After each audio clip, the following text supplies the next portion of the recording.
friends, it's Jessie here. Welcome back to my channel, or welcome if you are new. I just got done filming my expense tracking for the week, so if you missed that video, I will link it in a card above. Today's video is going to be taking everything I spent this week and plugging it in to my weekly budget. So let me go ahead and flip to my week 4 budget. Is this it? Yes, week 4.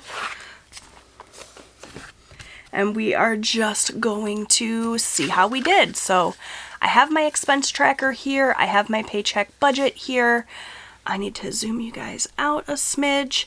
I'll also pull in my weekly check-in so we can fill that out together. Let's just get this started because I don't have a lot of time to do this today. So this video might be a little bit shorter than usual because I'm just going to kind of talk through everything quickly. So the first line item here in my budget is my husband's motorcycle insurance. We budgeted $25 for that. I'm going to look here on my expense tracker and find it. All of my bills are in blue, so it's real easy to find. So that's Progressive here, and the actual amount we spent was $21.59. So before I get too much further into this, let me tell you really quickly how this works. I go in, I look at the budgeted amount, I look at the actual amount, and if I am under budget, I write in black. If I am over budget, I'm going to write in red. So let me grab a red pen here. I have so many pens, you guys. Just set that off to the side then. And this way I can really quickly and easily glance at my budget worksheet here and see in which categories I was over budget. Just makes it really easy for me to, at a glance, see what categories I struggled in, what categories I was good in. So, I'm using Pilot G2s today. These are my favorite gel pens. And you guys saw I have a ton of them. I just wasn't feeling like writing an erasable pen today. The ink on the erasable pens is great because you can erase it, but it's not quite as bold and vibrant as my gel pens, and I was just feeling bold and vibrant today. So that's that. Let's go back to this process here. So for car insurance, I budgeted $180. And looking here, State Farm, the amount that came out was $169.47. So once again, I'm under budget, which is good because I can tell you for sure when we go to my weekly check-in, you're going to see that I overspent in some of my variable categories here. All right. For Subaru, I budgeted $400, and that is the amount that came out, $400, right on the nose, so we're good there. My First Merchants Bank minimum payment isn't due yet, so the amount that I spent there was $0, but this will roll over then into next week's budget. We didn't have anything unbudgeted. Well, technically we did, but I'm not going to write it here. Instead, I'm going to write it on its own line item because it was a bill that I totally forgot about, Netflix. For a while there, we were buying gift cards and paying Netflix up ahead. And apparently our gift card ran out, so they charged us this month. So I didn't budget anything for this, but the amount that came out was $13.99 for Netflix. So let's go ahead really quickly and add up these actual amounts. I don't really have to because I have the actual amounts for bills written in here, but I'm going to go ahead and do it anyway, just to double check my own math. So $21.59 plus $169.47 plus $400 plus $13.99, $605.05. So even though we had that Netflix bill that I wasn't accounting for, we still came in under budget because this minimum payment hasn't been paid yet. So between that and the fact that these bills came in a little bit lower than I expected, we were still able to cover that unexpected expense there with Netflix. And I just need to make sure that I remember to either add this back into my monthly bills, or I need to go ahead and pay it up with the gift card so that I don't have to worry about it next month. I don't know what I'm going to do yet. We'll see. All right. When it comes to cash envelopes here, The amount that I budgeted is the amount that I put into my envelopes. You would have seen that if you watched my budget video where I did the cash stuffing. This money all went into the envelopes just as planned. Now, just because this went as planned doesn't mean that I wasn't over budget in a category. I will talk about that when I flip to my weekly check-in. We definitely spent more than what we did here. So I need to account for that somehow when I do my weekly check-in. But for now, we're just going to skip over here to the extra debt category. I budgeted $170 to pay to Chase, and that is what I spent right here, $170. So that's that. So the income amount that I budgeted was $1,300. The checking amount that I spent was $605.05. Cash envelopes, I did put $350 in there. Sinking funds, I didn't put anything from this $1,300 to sinking funds. I did, however, put some money to sinking funds. I just kind of pulled it off the top of everything before I wrote out my budget. And I did stuff my sinking funds in a previous video, so I will link that card above as well so you can see how much throughout the month of November I accumulated for sinking funds and where I allocated those funds. Moving into December, I'm going to do things a little tiny bit differently with the way I set up my budget. I think I'm going to go back to just leaving off how much we're budgeting and instead writing in how much we're setting aside for sinking funds, just because this got confusing throughout November for me, and I don't know that it's really all that valuable to tell you guys how much we're starting with and how much we're rolling over, because the method is the same.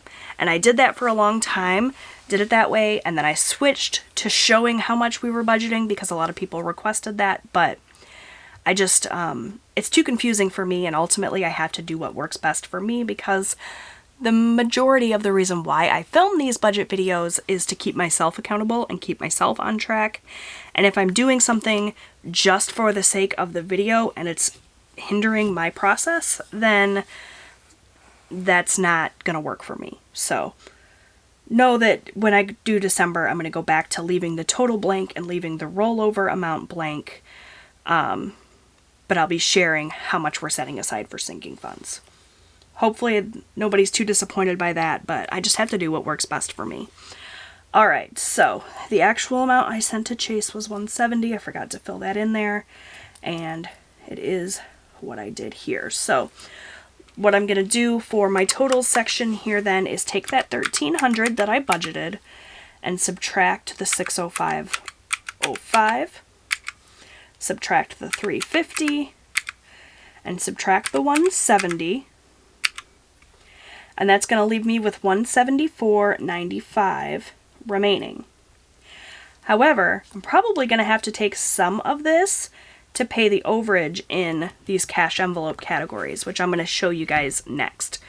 So just bear with me while I flip to my weekly check-in page, which is right here. So for week 4, I had some negative starting balances, so that's going to affect the end of the month totals here, and then I also did some overspending. So let me go ahead and write in these categories.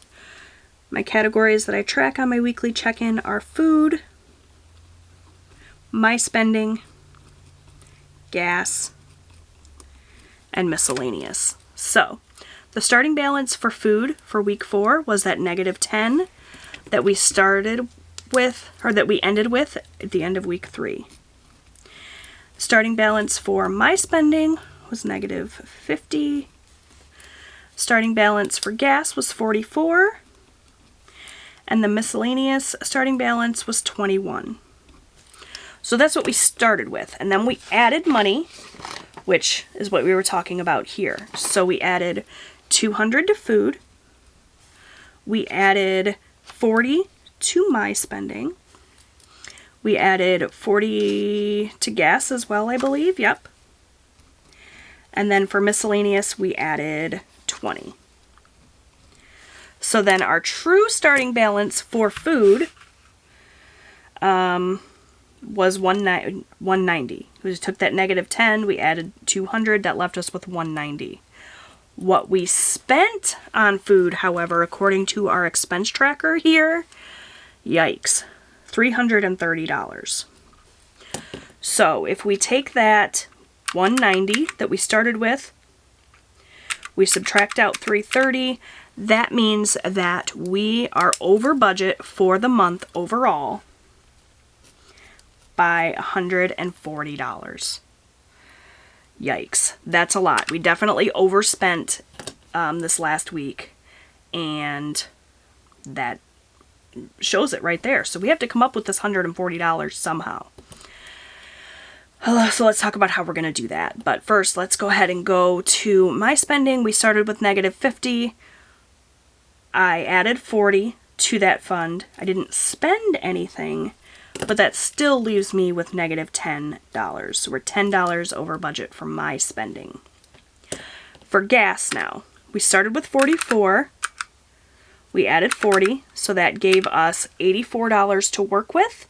And the amount we spent on gas, you can see here, is only 68. So huzzah, we're finally under budget in a category. So we spent 68, and that leaves us with $16 remaining. For miscellaneous, this is another category that we overspent in. So we started with 21, we added 20, we spent 81,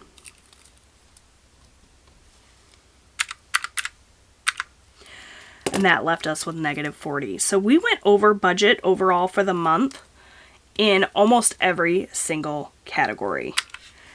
Yikes.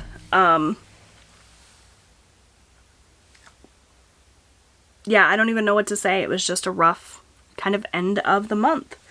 So I need to figure out where this money's going to come from, right? So 16 is the only positive balance, so I'm going to subtract all the rest of these. Yeah, we are $174 over budget for the month with our variable expenses. Now, we have a little bit of leeway because we have $174.95 here. Can you guys believe that? $174 we were over budget, and the amount that we had that we would have been able to roll over was $174.95. So luckily we had that little bit of cushion. So that means then that we need to take this, and this is under savings, so it's not really accurate because this isn't savings, but this is the place I'm going to put it. So we were over budget by $174. So of this $174.95 we had left, $174 of it is going to go to pay what we were over budget, and that's going to leave us with a whopping 95 cents to roll over into next week. And we will be starting next week then with nothing in any of our cash envelopes, because I'm going to take that $16 we had left in gas to help cover the overage there. That's how we ended up with just $174 over budget. And then the rest is going to come out of what we had remaining at the end of the week. So overall, even though we were over budget, we didn't spend more than what we had to spend. Just kind of spent it a little bit differently. Thought we were going to have more to roll over into the new week, but that's okay. We're actually starting fresh with December in the new week, so we'll just kind of start everything with zero. I'll probably actually just stick this 95 cents rather than rollover. I'll stick it into our buffer, because our rollover is different from our buffer, and I should probably explain that. We have a buffer in our account that goes above and beyond what we budget with. So this 120 that I had budgeted to roll over is in addition to our buffer. That's not our buffer itself. hopefully that makes sense. So we do still have our buffer in our account, but we have nothing really to roll over into December to pay bills with and to take care of expenses with. So overall, not the best week, but in the end it worked out okay as long as all of my math is right. I'm going to go in and true up all of my accounts as soon as I'm done filming here, so hopefully it all works out the way that I plan for it to. But yeah, you know what happens? Sometimes you're over budget, especially this time of year with the holidays and everything, the hustle and bustle and whatnot. So hopefully December will be better. Cannot wait to write out my first budget of December with you guys, so be on the lookout for that video later on this week. Thank you so much for watching, and I'll see you next time. Bye!